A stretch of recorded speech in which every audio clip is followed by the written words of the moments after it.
Okay, let's unpack this. We've got this stack of sources, articles, notes, research, all digging into the evidence presented for the historical Jesus. Right.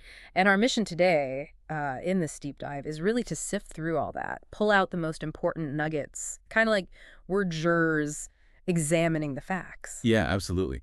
It's about tackling that core question, isn't it? Based purely on the historical record laid out in these sources. Who was Jesus? And the sources frame this whole investigation right from the start with this really fascinating parallel. They bring up the James Dixon case. Ah, yes, a situation where, the initial evidence just looked overwhelming, pointing straight at Dixon's guilt. Totally.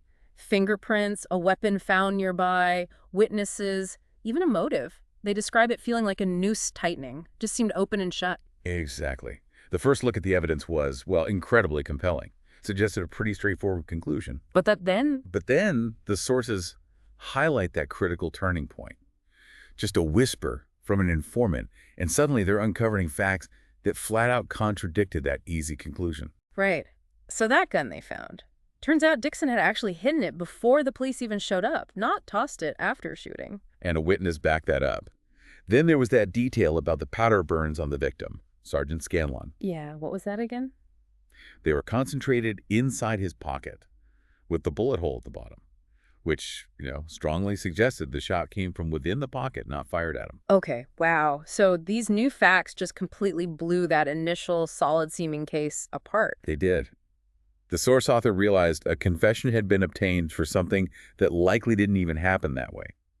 Dixon was eventually exonerated. Scanlon, indicted and fired. Hey, it's just a powerful example, isn't it? Shows how crucial it is to collect all the evidence, not just the bits that fit neatly. And how relying on just part of the picture or trying to make the evidence fit a prejudged conclusion, well, that can lead you way off track to a false verdict. So the big takeaway from the Dixon case, the thing guiding our deep dive today, is that evidence can seem to point different ways at first, but the crucial questions are, how thoroughly was it collected, and which explanation actually best fits the totality of the facts?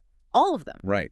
The sources point to the pen gun theory, in Dixon's case, as the scenario that really accounted for all the evidence, even the inconvenient bits. It's about letting the evidence lead you, isn't it, rather than forcing it into your preconceived box. That's exactly it. And for you, listening, that's kind of the challenge here, right?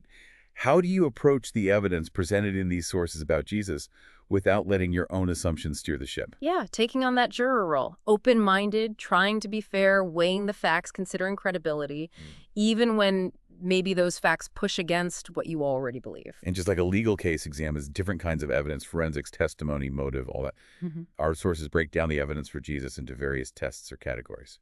We're going to look at, well, everything from ancient testimony right through to circumstantial clues that build a picture. So where do we even start with ancient evidence? The sources kick things off looking at eyewitness accounts. Yeah, they mentioned that Leo Carter anecdote, his testimony was powerful enough in court to get convictions. Right, and then they pivot straight to the Gospels as the key eyewitness accounts for Jesus. Yes, the reliability of these ancient accounts is really foundational to the case the sources are presenting.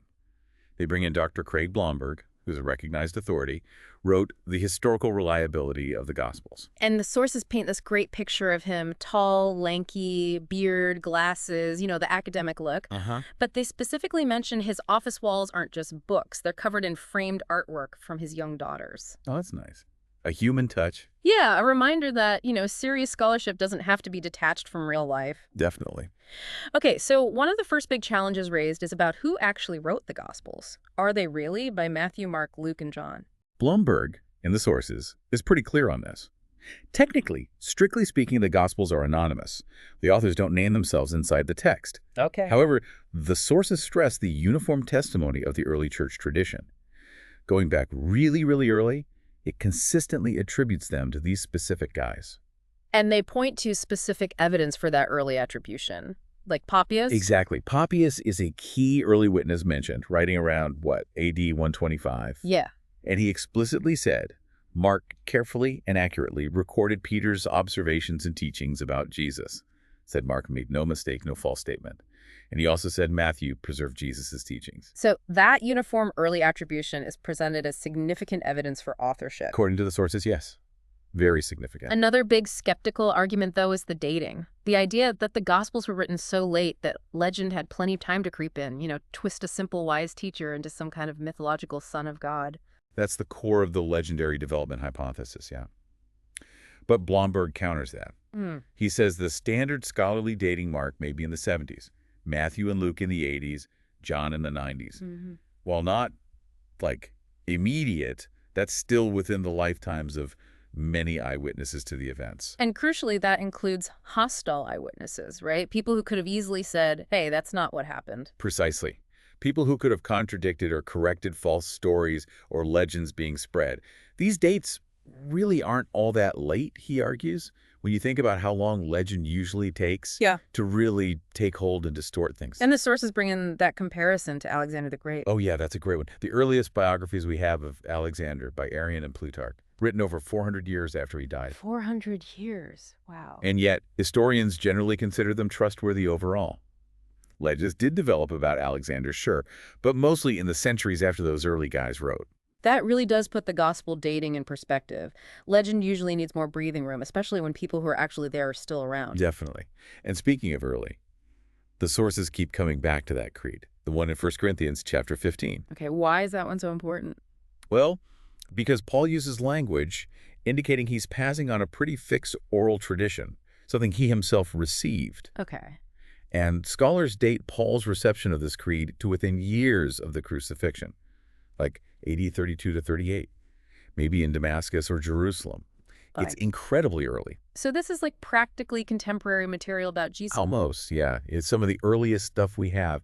And what does this super early creed say? It mentions Christ died, was buried, was raised on the third day, and importantly, that he appeared to specific people. Whoa. To Peter, then the 12, then to over 500 brothers at once, and Paul even says most of them were still alive when he wrote in the mid-50s. Then to James, Jesus' own brother, then to all the apostles. Okay, so that shows belief in the resurrection appearances wasn't some later idea. It was central, widespread, right from the very beginning. That's exactly the point the sources make. They also touch on the objection that, the Gospels sometimes state their purpose sounds theological, not purely historical. Like John 20.31, these are written that you may believe. Right. And Blomberg's point, as presented, is basically, look, if you're trying to convince someone to believe something profound, the theology has to flow from accurate history. You can't build solid belief on a shaky historical foundation. Makes sense. An inaccurate story can't really support a valid claim. Exactly. And there's also this implicit evidence point in the style of the Gospels. How so? Well, the sources argue they're written in a pretty sober, responsible way. They show care with details. They don't have the, wild, over-the-top mythologizing you often find in other ancient legends or writings. More restrained. Yeah. That stylistic difference suggests an intention for historical accuracy, even if it's within a framework aimed at belief. So, Blomberg's testimony, based on these sources, argues the early dating, the comparison to other ancient texts, that very early creed, the style of writing. It all pushes back against the idea that the Gospels are just late legends that blew Jesus out of proportion. That's the case he lays out for the reliability of the eyewitness accounts themselves. All right. So moving on from whether the writings are early and reliable, skeptics also bring up the consistency test. They say, look, aren't the Gospels just full of contradictions? Hopelessly contradictory, even. That's a very common charge, yeah. And Blomberg acknowledges there are apparent disagreements, things ranging from, minor differences in wording to some of the more famous examples critics love to point out. Like the Gadarene demoniac thing, the location. Right. Critics say, hang on, the city of Gerasa was miles away from the Sea of Galilee where the pigs supposedly ran off a cliff. How does that work? So how does Blomberg address that? He points to archaeology. Apparently there's ruins of a town called Kyrsa, right there on the eastern shore of the sea, and its Greek spelling could be rendered as Gerasa, or maybe it was Kyrsa in the province of Gedora. So archaeology offers a possible geographical fit. Interesting. Okay, what about the different genealogies of Jesus? Matthew and Luke give different lists. That's another classic one. It's definitely a classic. Yay. Blomberg offers the common scholarly explanation.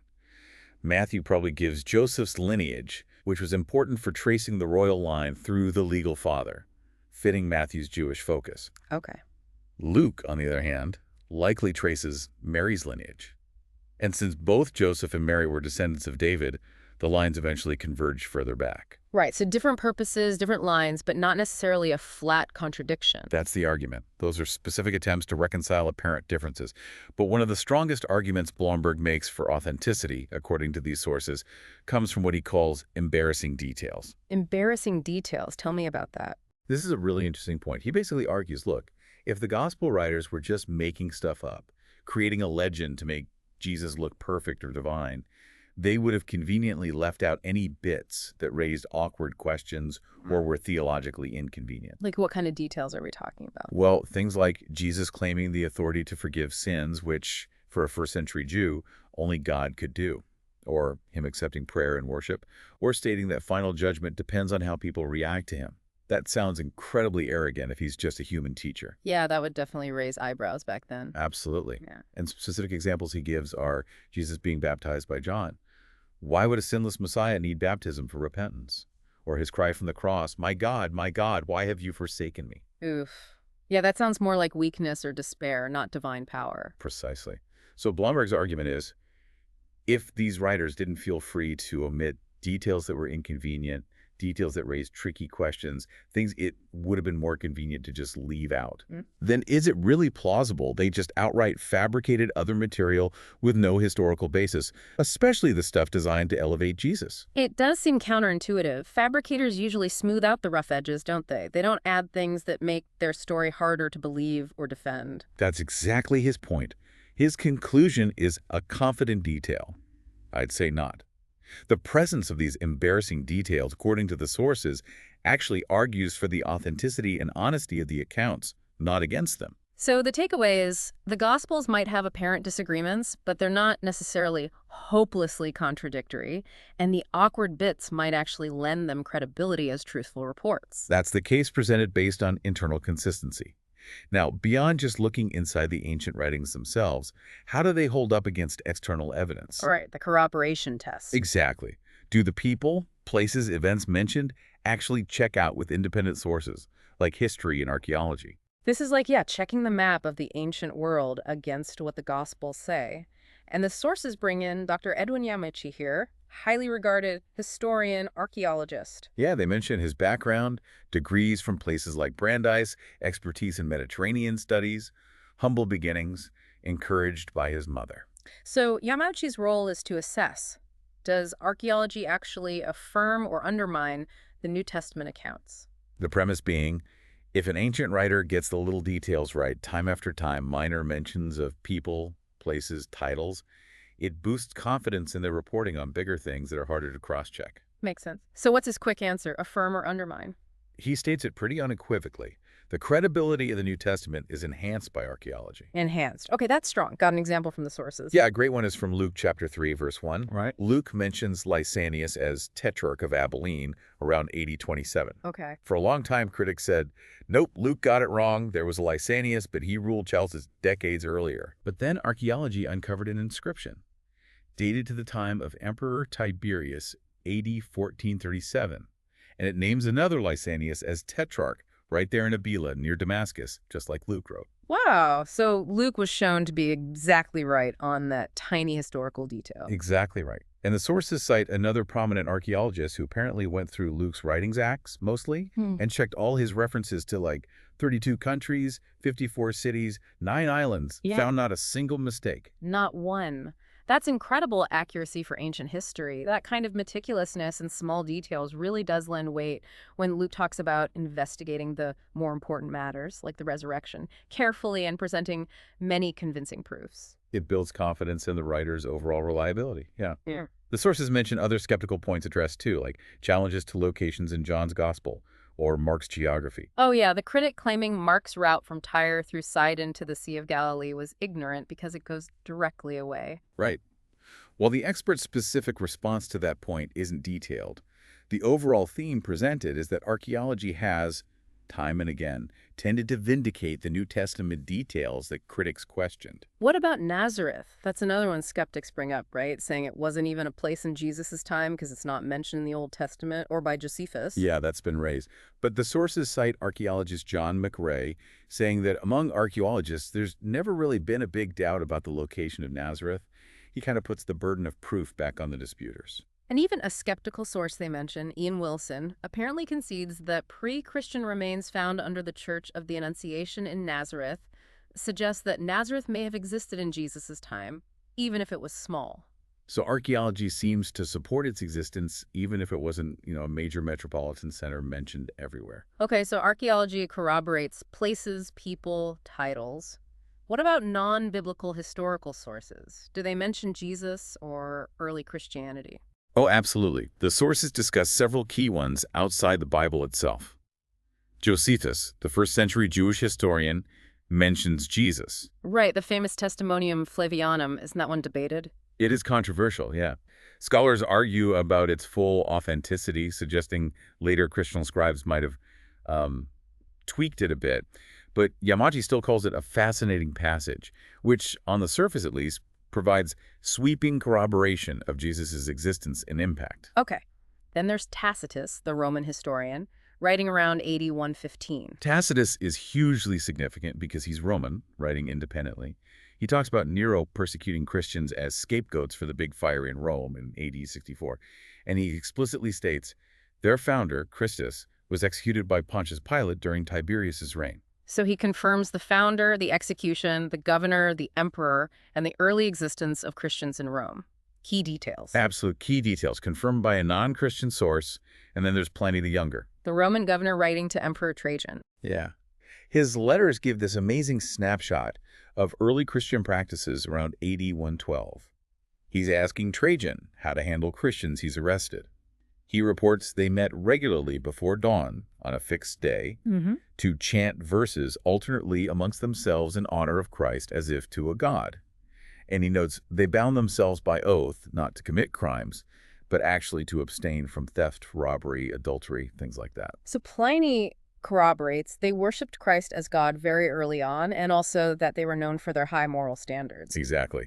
Even neutral or somewhat hostile sources are confirming core elements found in the New Testament. The sources also tackle that point about Pontius Pilate's portrayal. He seems kind of weak and vacillating in the Gospels, giving in to Jewish pressure, but other accounts sometimes paint him as harsher, more obstinate. Right. How do you reconcile that? Yeah. Well, Yamauchi, citing historian Paul Mayer, offers a fascinating explanation based on Roman politics. Yeah. Pilate's political sponsor or patron in Rome, a guy named Sejanus, fell from power dramatically in AD 31. This would have left Pilate in a politically precarious, weakened position around AD 33, which is when Jesus was likely crucified. In that specific context, it makes perfect sense he'd be reluctant to anger the powerful Jewish leaders and risk getting into more trouble with the emperor back in Rome. So the biblical description of a vacillating Pilate actually fits the specific historical moment really well. It's most likely correct, Yamauchi argues, given that political context. It's amazing how these details connect. It really is. What about Jewish sources? Like the Talmud, do they mention Jesus? They do, though, as the sources note, sparingly and usually negatively. But even these hostile references implicitly corroborate some things. How so? The sources, quote, M. Wilcox, pointing out that Jewish tradition supports the gospel, claim that Jesus was a healer and miracle worker, even though they attributed his power to sorcery. It also remembers him as a teacher who had disciples. And apparently some early sages hadn't definitively labeled him a heretic yet. So even opponents didn't seem to deny the events, like the miracles, just their source or meaning. That's the point made, yes. They disputed the interpretation, not necessarily the phenomena. And Paul's letters come up again here as very early internal corroboration, written years before the Gospels were likely finished. Right. Lou Timothy Johnson is quoted saying Paul's letters provide valuable external verification for the antiquity and ubiquity of these core traditions about Jesus. And Yamaji highlights Paul himself, a strict monotheistic Jew, worshiping Jesus as God. That seriously challenges the idea that Jesus' deity was some later Gentile import. Definitely undermines that theory. The sources also briefly mention other early letters by eyewitnesses like James and Peter, with James apparently referencing ideas clearly from the Sermon on the Mount, suggesting those teachings were known and circulating very early. Okay, and one last really cool piece of archaeological corroboration mentions something from the Dead Sea Scrolls. Yeah, this is fascinating. Manuscript 4Q521. It's a Hebrew text that predates Jesus. It includes the phrase, the dead are raised, within a passage related to Isaiah 61, but crucially, it's embedded in a messianic context. Okay, how does that connect to Jesus? Well, Jesus uses that exact phrase, the dead are raised, in his response back to John the Baptist in Luke 7, when John's disciples ask if Jesus is the Messiah, the one who is to come. Uh, McGray, the archaeologist, points out this scroll discovery shows Jesus wasn't being vague. By using that specific phrase, linked in texts known then to messianic expectation, he was making a direct claim to be the Messiah, a claim John the Baptist would have instantly understood. wow. So modern archaeology helped unlock the full significance of Jesus' words there. Pretty incredible. The sources then contrast all this corroborating evidence for the New Testament with the cited lack of archaeological support for, say, the Book of Mormon. They state no cities, people, places, names, artifacts, scriptures, or inscriptions mentioned in the Book of Mormon have ever been found. So the comparison suggests the New Testament accounts rest on much more solid historical and archaeological ground. That's the case Yamakochi and McGray build, Yeah. based on this external corroborating evidence. Okay, so if the historical details about times, places, other people seem to check out, what about the main subject himself, Jesus? The sources bring in this idea of psychological profiling. Yeah, using that FBI analogy like John Douglas profiling killers. Behavior reflects personality. Can we Yeah. kind of profile Jesus? And to tackle this, they introduced Dr. Gary Collins, clinical psychologist, 35 years of experience, counseling background. Right. And the core question put to Collins is pretty blunt. Jesus claimed to be God.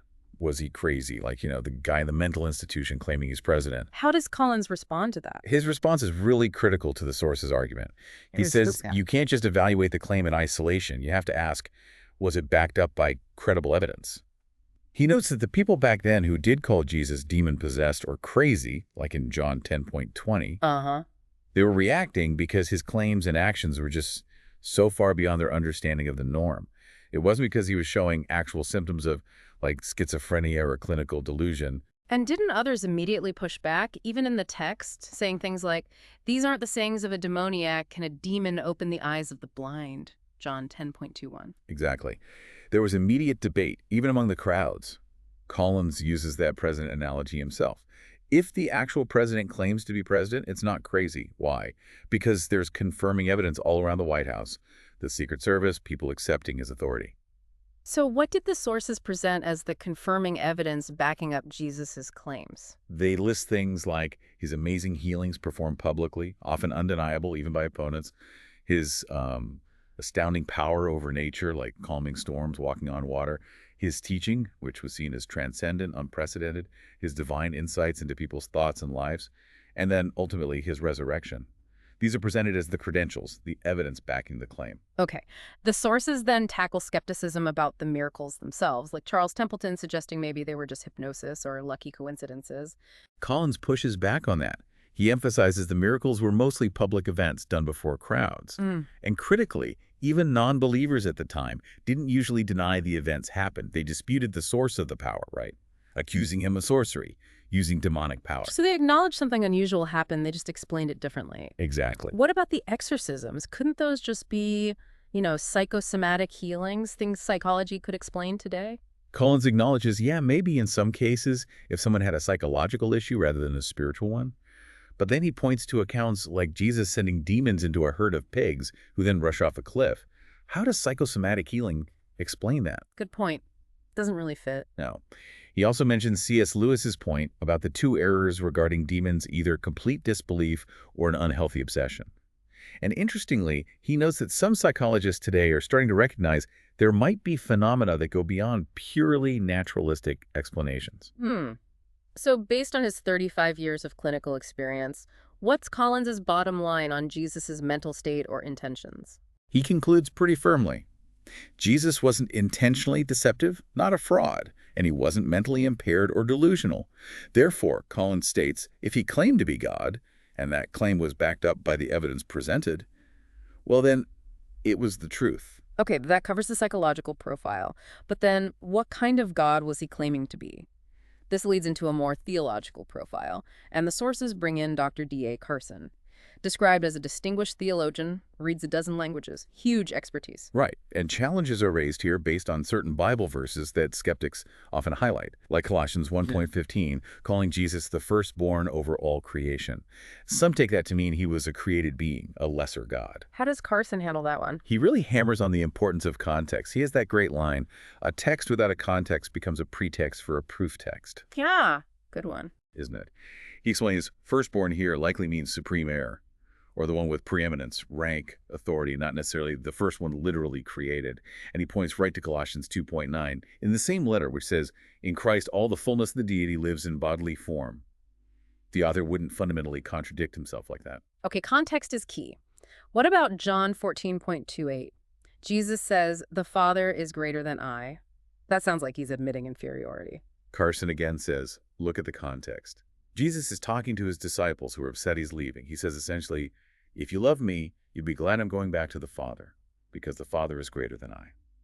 Carson interprets this as Jesus referring to his current incarnate state and role versus the state of full glory he had with the Father before the world began, like in John 17:5, and is returning to. It's about his functional submission during his earthly mission, not an inherent difference in divine nature or ontology. So it's about his role at that moment, not his essential being. That's the explanation offered. The sources also tackle some of those really tough questions skeptics raise about God's character, often based on the Old Testament, but sometimes applied to Jesus too. Things like judgment, hell, or the Bible mentioning slavery.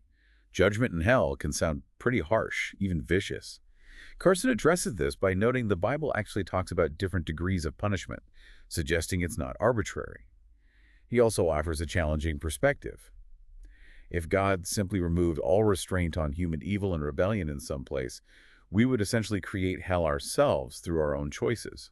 He argues that ultimately God's justice will be seen to be fair and right. And the really difficult question about slavery. Why didn't Jesus just condemn it outright, try to overthrow the whole Roman system? Carson explains that Jesus' primary mission wasn't political or economic revolution focused on changing external systems. It was about transforming human hearts, freeing people from sin, changing them from the inside out so they would love God and love their neighbor. And he argues that this internal transformation inevitably impacts social structures like slavery.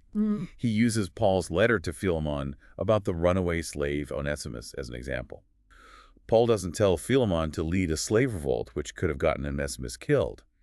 Instead, he urges Philemon to receive Onesimus back, no longer as a slave, but better than a slave, as a dear brother in Christ. So the focus was on changing the relationship first. Exactly. Carson's argument is that lasting positive change often comes from transforming hearts and attitudes, rather than just imposing new rules from the top down. He contrasts this with failed attempts like the communist search for a new man through system change alone. He even shares an anecdote about a formerly racist businessman whose views were completely changed by encountering the gospel. So change the person, and eventually the society changes. That's the idea presented. The sources wrap up this section by summarizing how many New Testament texts apply titles and descriptions used exclusively for Yahweh, for God, in the Old Testament like Alpha and Omega, Lord, Savior, Creator, Forgiver of Sin, King, Judge, Light, Rock, Redeemer, Shepherd, directly to Jesus. It's like that line paraphrased from John 14:7 in the sources. When you look at the sketch of God from the Old Testament, you will see a likeness of me. Right. The sources argue this builds a strong theological profile of Jesus, claiming and demonstrating divine identity, understood within the context of his time and Jewish scripture. Okay, moving to another really distinct category of evidence. The sources explore Old Testament prophecies about the Messiah. They frame this as a kind of figurative fingerprint. Yeah, the idea being only the authentic Messiah would match this specific pattern of prophecies, allowing people in Israel to identify him and rule out imposters. And the Greek word for Messiah is Christ. So the question is, was Jesus the Christ? To dig into this, the sources introduce Louis Lopides. He's a Jewish believer in Jesus, a Messianic Jew. His background story is really compelling. Tell me about it. Grew up in Hawaii, son of Okinawan immigrants. Father died before Pearl Harbor. Mother really pushed him to learn. He talks about his experiences in Vietnam, searching for truth in Eastern religions, struggles with drugs, depression, even suicidal thoughts, just this deep ache for something objectively real outside himself. Wow. And he recounts being challenged by some Christians about prophecies concerning the Messiah that were supposedly in his own Jewish scriptures, the Tanakh. Right, and his first reaction was total skepticism. He actually wanted to expose the deception. He even asked his stepmother back home to send him a Jewish Bible so he could check it out himself and prove them wrong. And what happened? He describes his utter astonishment when he opened it up and found, well, it said the same things the Christians had told him were in there. Then he describes finally opening the New Testament, starting Matthew, with real fear, expecting judgment. But instead, he reads the opening genealogy, a record of the genealogy of Jesus Christ, the son of David, the son of Abraham. And that immediately clicked with the prophecies about the Messiah's required ancestry. So it started fitting right away. Yeah. And the sources list some of the specific prophecies cited that Lapides found and believed were fulfilled in Jesus. Things like The manner of his birth. virgin conception, Isaiah 7.12, place of birth, Bethlehem, from Micah, his ancestry tracing back through Abraham, Isaac, Jacob, Judah, David. Specific events, too. Yeah, details like being betrayed, accused by false witnesses, mentioned in the Psalms. Even the manner of his death being pierced in his hands and feet, also described in the Psalms. Centuries before crucifixion was even invented as a method of execution. And prophecies about resurrection. Right, that he would not see decay, that he would set on high, again, from the Psalms. It's presented as this intricate pattern, this fingerprint. Okay, but if this fingerprint is so clear, pointing to Jesus, the sources address the obvious objection. Why don't more Jewish people accept Jesus as Messiah? That's a crucial question. Lapides offers several insights based on his own experience and understanding. One is simply unfamiliarity. Many Jewish people haven't really researched the messianic prophecies in their own scriptures or aren't aware of what they say. Okay. Another major factor is the painful history of persecution and intolerance by people claiming to be Christians. He mentions encountering anti-Semitism among some of the GIs in Vietnam, talks about historical things like cross burnings. He cites a recent study where intolerant was the word most associated with Christian. Understandably, he argues, this history creates prejudice and makes it very difficult for some Jewish people to even be receptive to considering evidence related to Jesus. That makes sense. That historical baggage is heavy. It really is. So Lapide's challenge to skeptics, whether they're Jewish or Gentile, is really important here. What's his challenge? Essentially, don't just take my word for it or anyone else's. Go research it yourself. Look into the prophecies. Look into the historical claims of fulfillment. The information is out there. Do your own homework. Exactly. And crucially, he adds, sincerely ask God, the God of Abraham, Isaac, and Jacob, to show you the truth. Ask him if Jesus is the Messiah. Lapide says that's what he did. He prayed, God, if you're real, please show me if this Jesus is your Messiah. And he says through that process of searching the scriptures and praying, it became clear to him who fit the fingerprint. So it's presented as a combination of investigating the evidence and a personal spiritual seeking, a very compelling angle. It offers this unique type of evidence, a pre-written set of identifiers allegedly pointing to one specific historical individual. All right, switching gears pretty dramatically now. The sources move from prophecy to the stark physical reality of Jesus' death. They present what they call a medical exam. And this directly tackles the swoon theory. Right, the idea that Jesus didn't really die on the cross, just fainted or went into a coma, then revived in the cool tomb, escaped, and fooled the disciples into thinking he'd risen.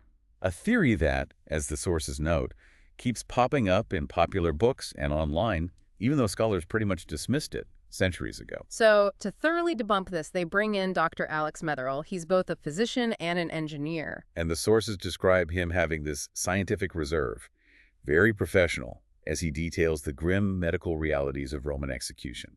So the core question for him is, how exactly was Jesus executed in a way that would absolutely ensure his death? Metherell starts by describing the Roman scourging, the flogging Jesus endured before even getting to the cross.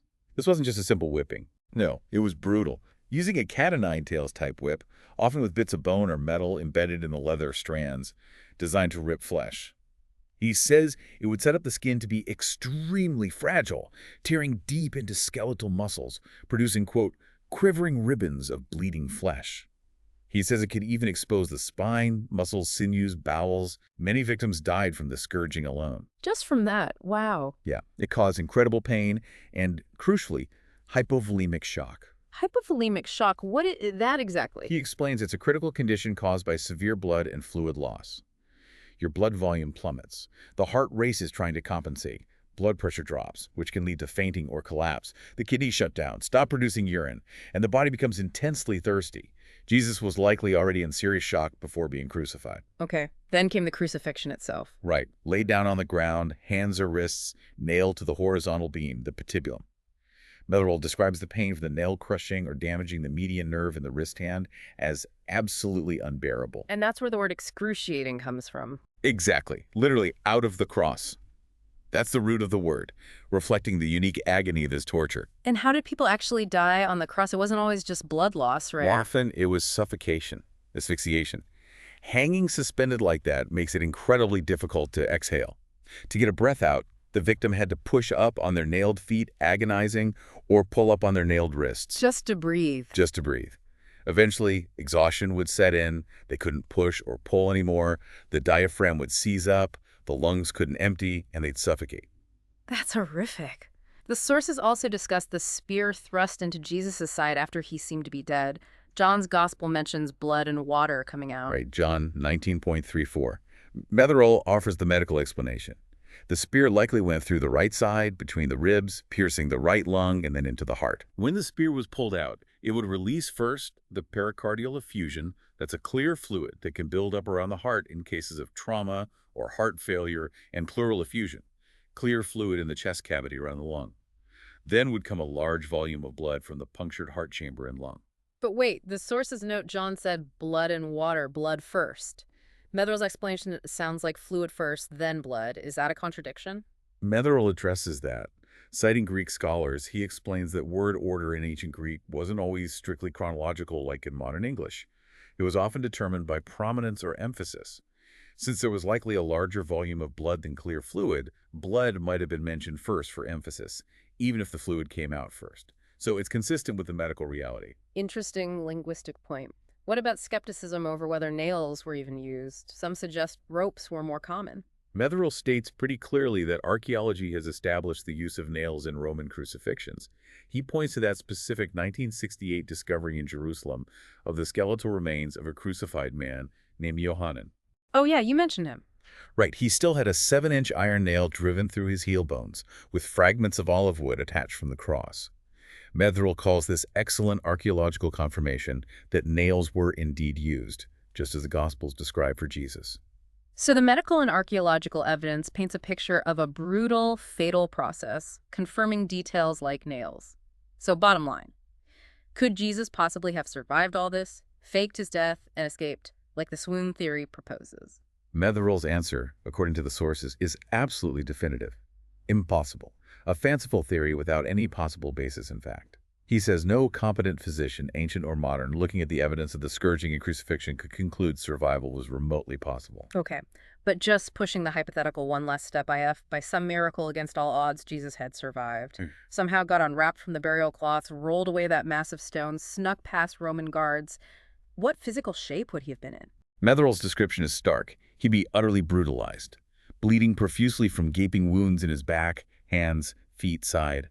Starving, severely dehydrated, in profound shock, both hypovolemic from blood loss and traumatic from the torture. He'd likely be barely able to crawl, let alone walk. He'd be desperately needing medical attention himself. He certainly wouldn't look like someone who had triumphed over the grave, as Metherell puts it. Not at all. And he wouldn't be in any condition to inspire disciples to suddenly believe he was the resurrected Lord of life, conqueror of death, and then go out and risk their own lives proclaiming it. Yeah, that image just doesn't work. The swoon theory really falls apart under medical scrutiny. According to Metherell and the sources, yes.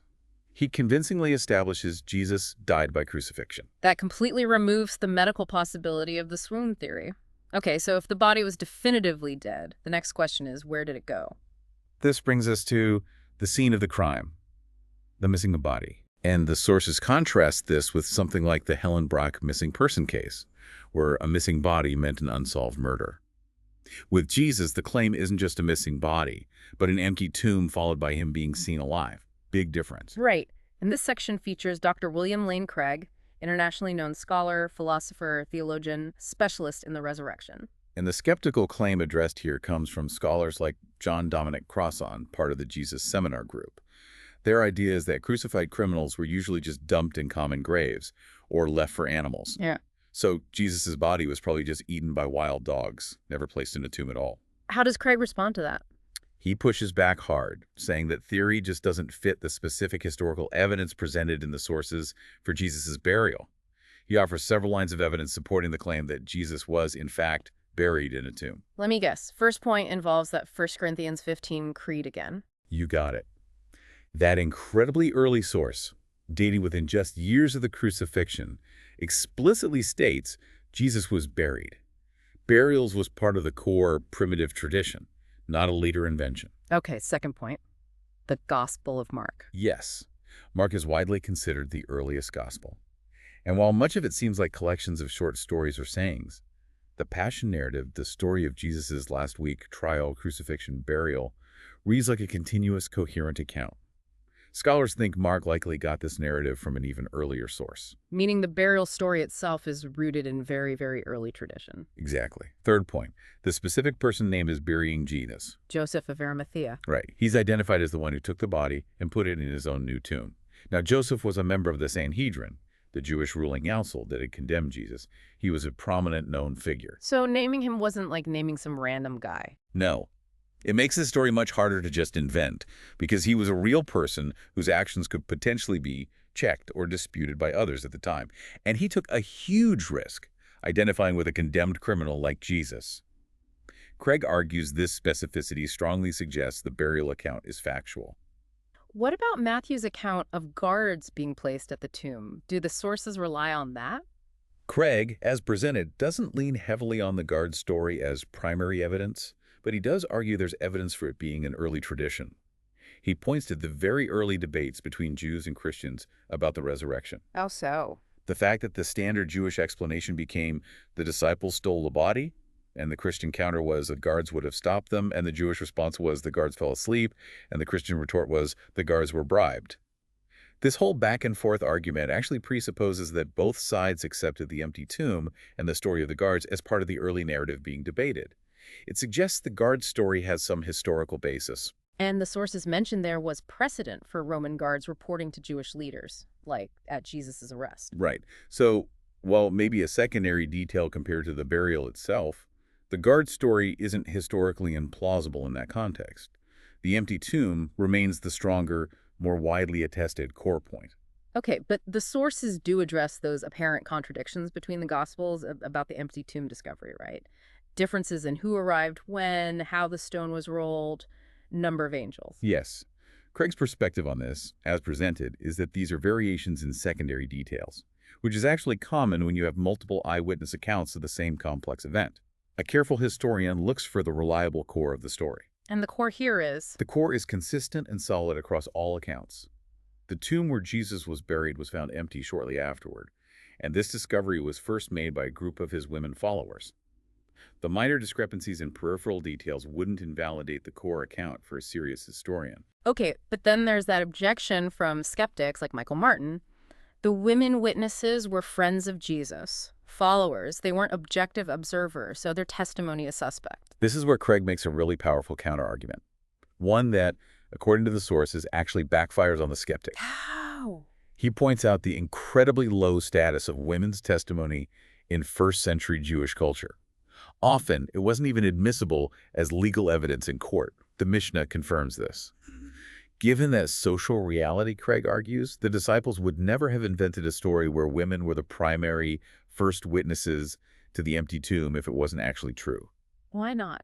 Because it would have been deeply embarrassing. It would have weakened their case significantly in that culture. If they were making it up, they'd have claimed Peter or John found the tomb empty. The fact that they consistently report the women were first, despite the cultural liability, argues strongly for the authenticity of the story. It's precisely what they wouldn't invent. That's a very strong point. They wouldn't create a story that inherently undermined their own credibility unless it was simply what happened. Exactly. And Craig makes another crucial historical point. The earliest Jewish arguments against Christianity, the polemics we know about, they presuppose the tomb was empty. Nobody back then was saying, what are you talking about? The body's still in the tomb. No. The argument was always about how the tomb became empty. The standard explanation was the disciples stole the body. The debate itself conceded the fact of the empty tomb. Which, as the sources note, even most skeptical critics today don't really buy the stolen body theory anymore. It has too many holes. Right. So finally, the sources bring it to the ultimate question Craig considers. Okay, maybe alternative naturalistic theories like the swoon theory or wild dogs have holes, but are they still more plausible than the seemingly incredible idea of a literal bodily resurrection? He frames this as moving partly into philosophy, right? About whether miracles are even possible. Yes.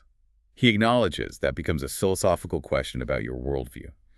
But he maintains that if you focus purely on the historical evidence, the strong evidence for the burial, the empty tomb, and crucially the appearances that followed, which we'll get to next, the resurrection actually emerges as the explanation that best accounts for all the known historical facts. And they cite Antony Flew, that prominent skeptical philosopher who famously changed his views later, conceding the evidence for the resurrection was the most impressive he'd ever seen for any alleged miracle. Yeah, that's a significant admission from a former leading atheist. So, the evidence for the missing body, specifically the empty tomb, is presented by Craig and the sources as strong, rooted in early sources, and resistant to naturalistic explanations like theft or animal scavenging. It really sets the stage for the next crucial piece of evidence, the appearances. Right, because an empty tomb alone doesn't prove resurrection. A body could be missing for lots of reasons. The absolutely critical piece is the claim that Jesus was seen alive afterwards. This brings us to witness testimony continued, the post-death appearances. And this section focuses squarely on that evidence, introducing Dr. Gary Habermas, historian, philosopher, another leading expert on the resurrection, described in the sources as an academic pit bull for his rigorous approach, but also friendly. Habermas's method, as described, is kind of like a detective investigating an unwitnessed crime. You look at the cause, the crucifixion and death, and the effect, the subsequent claims of appearances, and try to piece together what happened based on the evidence trail. His basic argument is pretty straightforward, isn't it? Yeah. If Jesus definitely died on the cross, which Dr. Metherell's medical evidence strongly supports, and then people credibly claim to see him alive afterwards, which multiple lines of evidence suggest, well then, you've made your case, because dead people don't normally do that. Simple but powerful logic. And that 1 Corinthians 15 creed comes roaring back here again. Absolutely central. It's extremely early dating, within just 2 to 8 years of the events. Received by Paul makes it historical gold. And it provides that itemized list of specific individuals and groups who were claimed from the very beginning to have seen the risen Christ. Let's hear that list again. Peter, Cephas, then the 12, then this large group of over 500 people at once. Paul emphasizes most were still alive when he wrote, basically daring people to check. Then James, Jesus' skeptical brother, then all the apostles. That challenge from Paul, go ask the witnesses, many are still alive. That's pretty bold if you're making it up. Incredibly bold.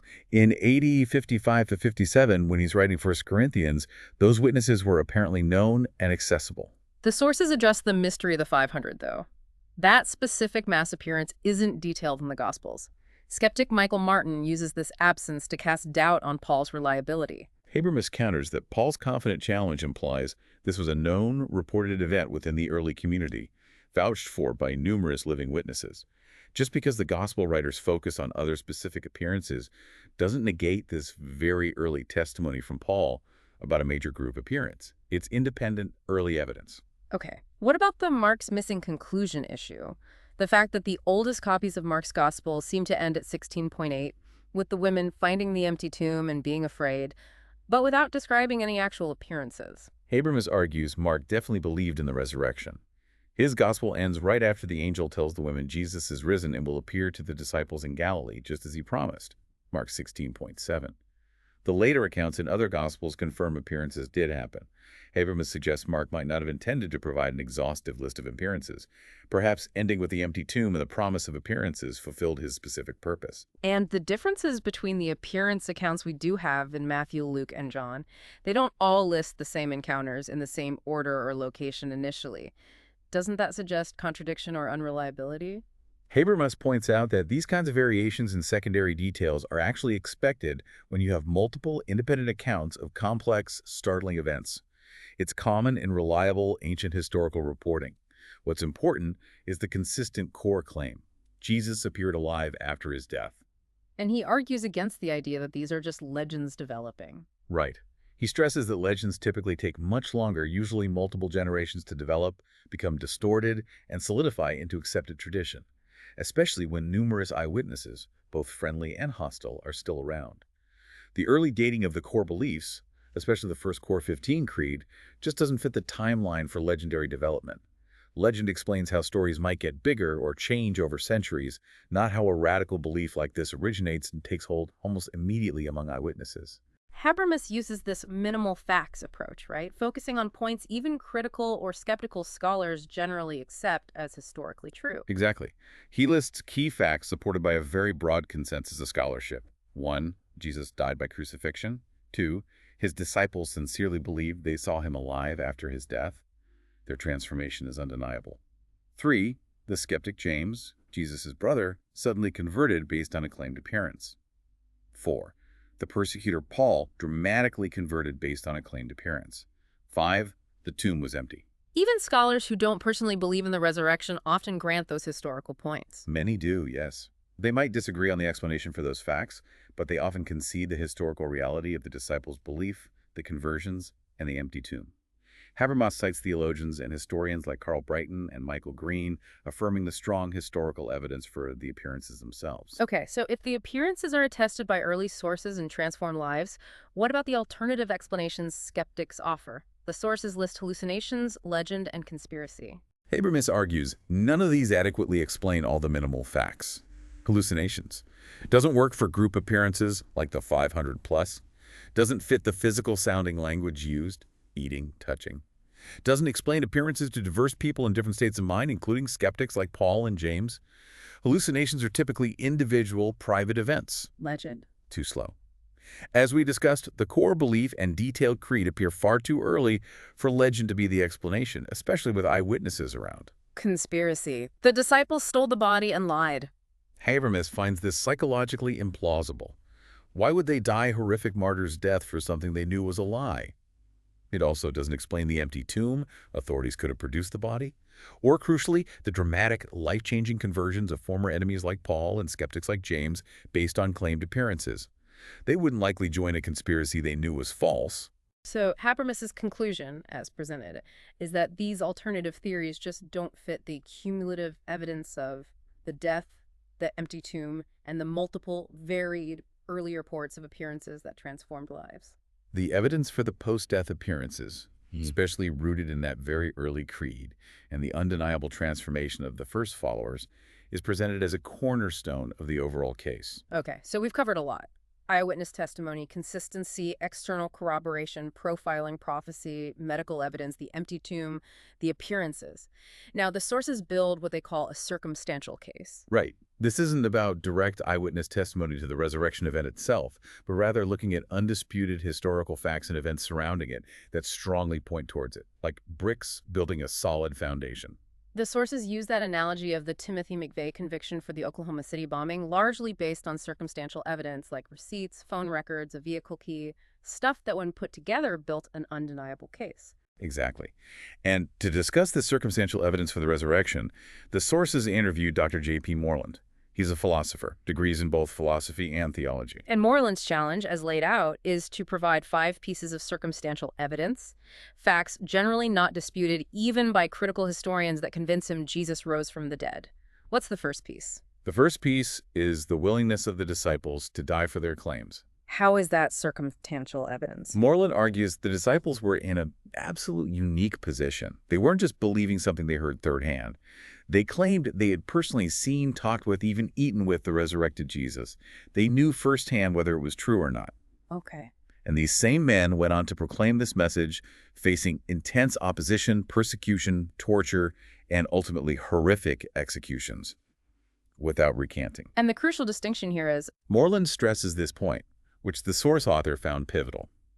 People will absolutely die for beliefs they sincerely hold to be true, even if those beliefs are false. History is full of examples, followers of various religions, cults, ideologies. right. Sincerity doesn't guarantee truth. Exactly. But Moreland argues, people generally will not willingly suffer and die for something they know is a lie. The disciples knew if they had seen Jesus or if they had stolen the body and made the whole thing up.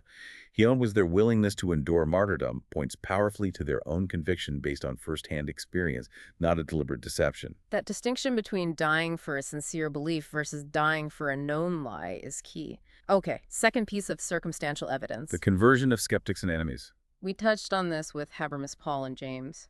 Precisely. Moreland highlights them again.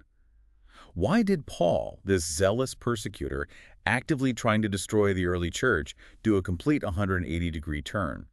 Why did James, Jesus' own half-brother, who was clearly skeptical during Jesus' lifetime according to the Gospels, suddenly become a leader in the Jerusalem church and eventually die for his faith in Jesus? These aren't just minor shifts in opinion, they're radical transformations. Absolutely radical. Moreland's challenge is, how do you explain these specific, dramatic, undisputed conversions, especially of people initially hostile or unconvinced coming to this particular belief in a risen Christ, unless they had experiences they genuinely believed were encounters with the resurrected Jesus? Yeah. He argues, there's no other adequate explanation for these specific transformations. Okay, third piece. This one's about Jewish practices. Yes, the changes in Jewish social structures and practices that occurred incredibly rapidly among the earliest followers, who were almost all Jewish. What kind of changes? Moreland argues that within weeks or months of the crucifixion, thousands of devout Jews became followers of Jesus and were willing to abandon or fundamentally alter 5 core social and religious institutions. These weren't minor things. They were central to Jewish identity, believed to be God-given, held for centuries. Wow. What were the 5? Okay, first, animal sacrifice, central to the temple worship for atonement, was effectively omitted, believing Christ's death was the ultimate, final sacrifice. Second, the Mosaic law as the primary path to righteousness before God was superseded by faith in Christ. Third, strict observance of the Saturday Sabbath shifted, with Christians gathering for worship on Sunday, the day Jesus rose. Fourth, strict absolute monotheism was radically redefined as they began very early on to worship Jesus as God alongside the Father. Fifth, the long-held expectation of Messiah, who would be a political conquering king, shifted dramatically to understanding the Messiah as one who suffers, dies for sins, and rises again. Giving up things like the Sabbath, the law, the temple sacrifices, even redefining monotheism and the Messiah concept, for Jews back then, that's earth-shattering. Absolutely earth-shattering. Moreland's point is, how do you explain an entire community of devout Jews abandoning centuries-old, cherished, divinely ordained beliefs and practices, risking social ostracization and eternal consequences, unless something truly monumental convinced them? His answer: unless, as they claimed, they had seen Jesus risen from the dead. It required an event of that magnitude. Okay, fourth piece of circumstantial evidence. The emergence of the early sacraments. Meaning communion and baptism. Exactly. These two distinct practices appeared very early, right at the beginning of the Christian community, and became central rituals. And what do they signify? They both point directly to and affirm Jesus' death and resurrection, and in the context of worship, his deity. And the sources address the idea they were just borrowed from pagan mystery religions. Yeah, Moreland counters that. There's actually little hard evidence for dying and rising God myths or similar rituals in paganism before Christianity arose. Any borrowing likely went the other way later on. Baptism clearly had roots in Jewish purification rituals, and early Jewish believers were extremely resistant to adopting pagan practices into their worship of Yahweh. The timing and context argue against pagan borrowing.